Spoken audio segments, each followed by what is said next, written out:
नमस्कार दर्शक बंधु ओडिया सुख संसार चैनल को आपण को बहुत बहुत स्वागत। वृष राशि सेप्टेम्बर 2026 टी आपणकर किपर रहिबो। वृष राशि हूँ पृथ्वी तत्वर प्रथम राशि, स्थिर स्वभाव राशि, सौंदर्य और भोगविलासर प्रतीक।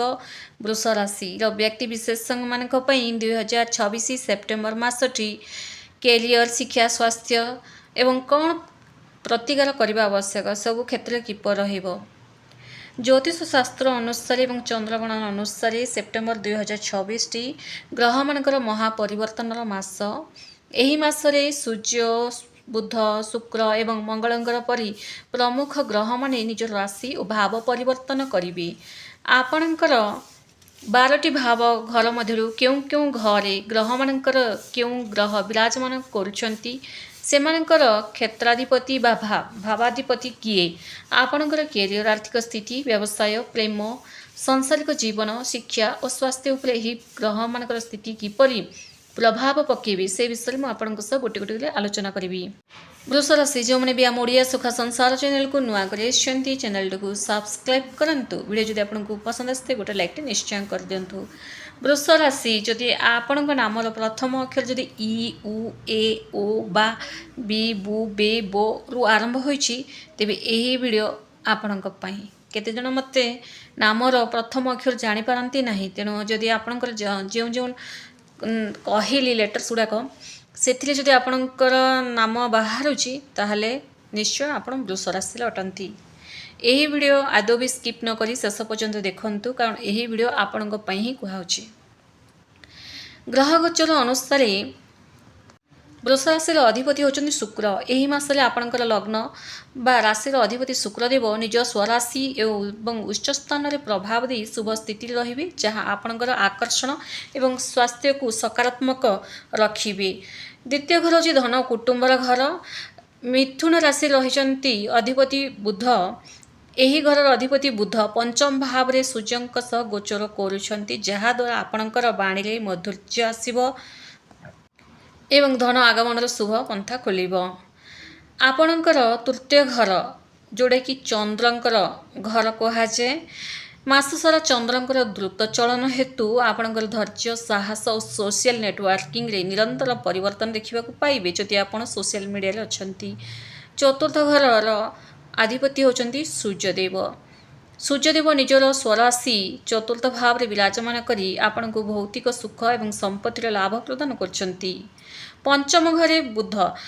मासर द्वितीयार्धरे सूर्य एवं बुधंकर कन्या राशि रे संयोग हेतु एही पंचम घरे 16 तारिख पर बुधात्य राजयोग सृष्टि होउची। एहा द्वारा बुद्धिमत्ता, ज्ञान और संतान सुख पई वरदान सदृश। आपणकर षष्ठ घरे रहिबे शुक्र। षष्ठ भाव रे शुक्र एवं मंगलंकर प्रभाव रहिबा हेतु शत्रु माने पराजित हेबे, किंतु कोर्ट कचेरी किंबा लोन नेबा बेले सावधान अवलंबन करने को पड़ो।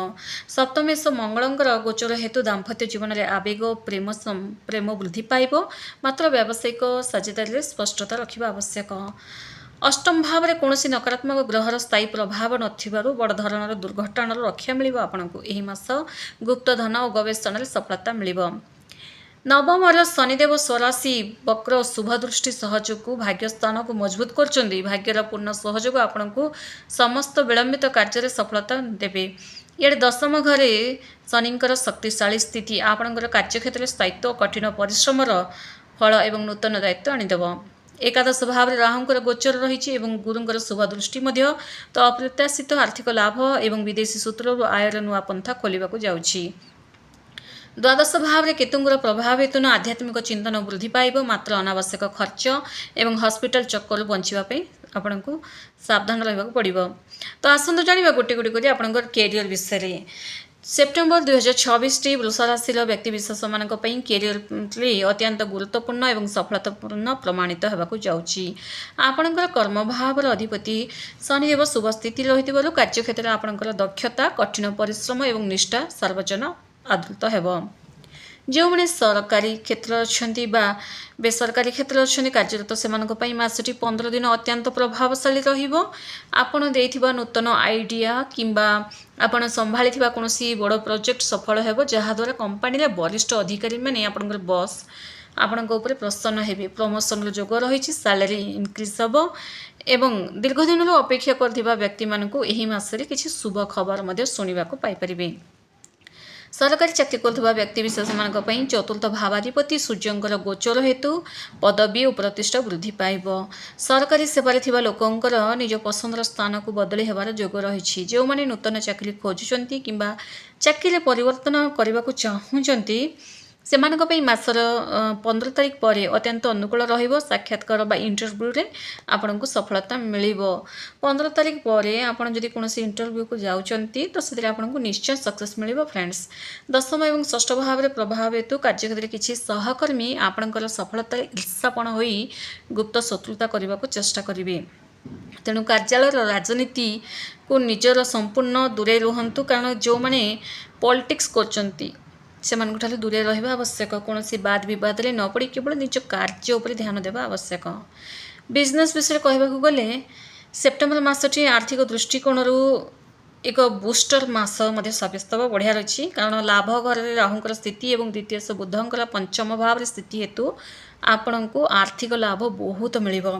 ଯେଉଁମାନେ ସେୟାର ମାର୍କେଟ, ରିଏଲ୍ ଇଷ୍ଟେଟ୍, କପଡ଼ା ବ୍ୟବସାୟ କରୁଛନ୍ତି ବା ସୌନ୍ଦର୍ଯ୍ୟ ସାମଗ୍ରୀ କସ୍ମେଟିକ୍ସ ସାମଗ୍ରୀ ବିଜନେସ୍ କରୁଛନ୍ତି, ହୋଟେଲ ରଖିଛନ୍ତି, ରେଷ୍ଟୁରାଣ୍ଟ ଏବଂ କଳା ସମ୍ପର୍କିତ ବ୍ୟବସାୟ ଯେଉଁମାନେ କରୁଛନ୍ତି ସେମାନଙ୍କ ପାଇଁ ଏହି ମାସରେ ପ୍ରଚୁର ଧନ ଅର୍ଜନ କରିବେ।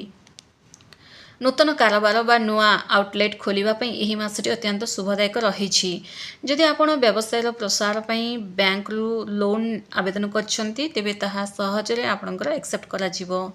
ଯେଉଁମାନେ ପାର୍ଟନରସିପ୍ରେ ବିଜନେସ୍ କରୁଛନ୍ତି ସପ୍ତମେଶ ମଙ୍ଗଳଙ୍କର ପ୍ରଭାବ ହେତୁ କିଛି ମାତ୍ରାରେ ସଜାଗ ରହିବାକୁ ପଡ଼ିବ। ନିଜ ପାର୍ଟନରଙ୍କ ସହ ପ୍ରତ୍ୟେକଟି ଆର୍ଥିକ ଲେନଦେନକୁ ଗୋଟେ ଲେଖିକି ହିଁ ସ୍ପଷ୍ଟ ରଖନ୍ତୁ, ଯାହାଦ୍ୱାରା କୌଣସି ସନ୍ଦେହ ବା ମନମାଳିନ୍ୟ ହେବ ନାହିଁ।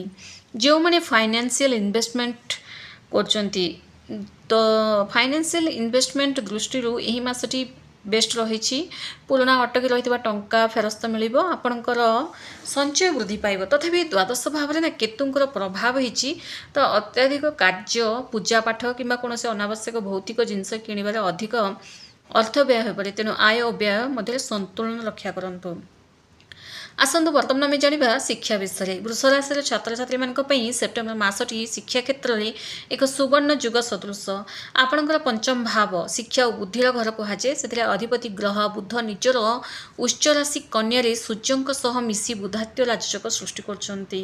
ଏହି ଶୁଭଯୋଗ ପ୍ରଭାବରୁ ବିଦ୍ୟାର୍ଥୀମାନଙ୍କର ସ୍ମରଣ ଶକ୍ତି ବଢ଼ିବ, ଏକାଗ୍ରତା ବଢ଼ିବ ଏବଂ ଗ୍ରହଣ ଶକ୍ତି ମଧ୍ୟ ବହୁଗୁଣିତ ହୋଇଯିବ। ଜଟିଳ ଗଣିତ, ବିଜ୍ଞାନ, କମ୍ପ୍ୟୁଟର ସାଇନ୍ସ ଏବଂ କୋଡ଼ିଂ ପରି ବିଷୟଗୁଡ଼ିକୁ ଆପଣ ସହଜରେ ଆୟତ୍ତ କରିପାରିବେ। ସ୍କୁଲ ଓ କଲେଜ ପରୀକ୍ଷାରେ ଆପଣ ଶ୍ରେଷ୍ଠ ପ୍ରଦର୍ଶନ କରିବେ। ଯେଉଁ ଛାତ୍ରଛାତ୍ରୀମାନେ ସରକାରୀ ଚାକିରି, OPSC, UPSC ବା ବ୍ୟାଙ୍କିଂ, ରେଲୱେ, SSC କିମ୍ବା ମେଡ଼ିକାଲ, ଇଞ୍ଜିନିୟରିଂ, ପ୍ରବେଶିକ ପରୀକ୍ଷା, NEET, JEE ପାଇଁ ପ୍ରସ୍ତୁତ ହେଉଛନ୍ତି ସେମାନଙ୍କ ପାଇଁ ଏହି ମାସଟି ଅତ୍ୟନ୍ତ ସଫଳତାପୂର୍ଣ୍ଣ ରହିବ। ଆପଣଙ୍କର ପରିଶ୍ରମର ପୂର୍ଣ୍ଣ ଫଳ ମିଳିବାକୁ ଯାଉଛି। ବିଦେଶରେ ଉଚ୍ଚଶିକ୍ଷା ପାଇଁ ଆବେଦନ କରିବାକୁ ଚାହୁଁଥିବା ଛାତ୍ରଛାତ୍ରୀଙ୍କର ଆଡମିସନ୍ ଏବଂ ଭିସା ସମ୍ବନ୍ଧୀୟ କାର୍ଯ୍ୟ ବିନା ବାଧାରେ ସମ୍ପୂର୍ଣ୍ଣ ହେବ ଫ୍ରେଣ୍ଡସ୍। ସ୍ୱାସ୍ଥ୍ୟ ବିଷୟରେ ଜାଣିବା। Health is wealth. ସ୍ୱାସ୍ଥ୍ୟ ଦୃଷ୍ଟିରୁ ଦେଖିବାକୁ ଗଲେ ଏହି ସେପ୍ଟେମ୍ବର ମାସଟି ବୃଷ ରାଶିର ବ୍ୟକ୍ତିବିଶେଷମାନଙ୍କୁ କିଛି ମାତ୍ରାରେ ମିଶ୍ରିତ ଫଳ ମିଳିବ। କେମିତି? ଲଗ୍ନେଶ ଶୁକ୍ରଙ୍କର ଶୁଭ ସ୍ଥିତି ହେତୁ ଆପଣଙ୍କର ରୋଗ ପ୍ରତିରୋଧକ ଶକ୍ତି, ଇମ୍ୟୁନିଟି ସିଷ୍ଟମ୍ ମଜବୁତ ରହିବ ଏବଂ ଆପଣଙ୍କର ମୁଖମଣ୍ଡଳ କାନ୍ତି ବଜାୟ ରହିବ। ତଥାପି ଷଷ୍ଠ ଭାବରେ ମଙ୍ଗଳଙ୍କର ପ୍ରଭାବ ଏବଂ ଇଆଡ଼େ ମାସର ମଧ୍ୟଭାଗରେ ଋତୁ ପରିବର୍ତ୍ତନ ଯୋଗୁଁ କିଛି ଛୋଟ ମୋଟ ଶାରୀରିକ ସମସ୍ୟା ଦେଖାଯିବ। ବିଶେଷ କରି ପେଟଜନିତ ସମସ୍ୟା, ଏସିଡିଟି, ଗ୍ୟାସ୍, କବ୍ଜ ଏବଂ ତ୍ୱଚା ସ୍କିନ୍ ଆଲର୍ଜି ଜନିତ ସମସ୍ୟା ଦେଖାଯିବ। ତେଣୁ ବାହାର ମସଲାଯୁକ୍ତ ଓ ବେଶୀ ରାଗ ଅଏଲି ଫୁଡ଼୍ ଖାଆନ୍ତୁ ନାହିଁ। ଏହା ସହିତ ଅତ୍ୟଧିକ କାର୍ଯ୍ୟଚାପ ଯୋଗୁଁ ମାସର ଶେଷ ସପ୍ତାହରେ ମୁଣ୍ଡରେ ଥକାପଣ, ମୁଣ୍ଡବିନ୍ଧା, ମାଇଗ୍ରେନ୍ ଏବଂ ନିଦ୍ରାହୀନତା ଏସବୁ ଦେଖାଯିବ। ସ୍ୱାସ୍ଥ୍ୟ ସୁସ୍ଥ ରଖିବା ପାଇଁ ପ୍ରତିଦିନ ସକାଳୁ ୟୋଗା କରନ୍ତୁ। ଯେତେ କାମ ଥିଲେ ବି ସବୁ କାମ ଛାଡ଼ି ୟୋଗା ଏକ୍ସରସାଇଜ କରନ୍ତୁ ଏବଂ ପ୍ରଚୁର ପରିମାଣରେ ପାଣି ପିଅନ୍ତୁ। ଲଭ୍ ରିଲେସନ୍ ବିଷୟରେ କହିବାକୁ ଗଲେ ପାରିବାରିକ ଏବଂ ଦାମ୍ପତ୍ୟ ଜୀବନ ଦୃଷ୍ଟିରୁ ଏହି ମାସଟି ବୃଷ ରାଶି ପାଇଁ ବହୁତ ଆନନ୍ଦଦାୟକ ଓ ମଧୁର ରହିବ।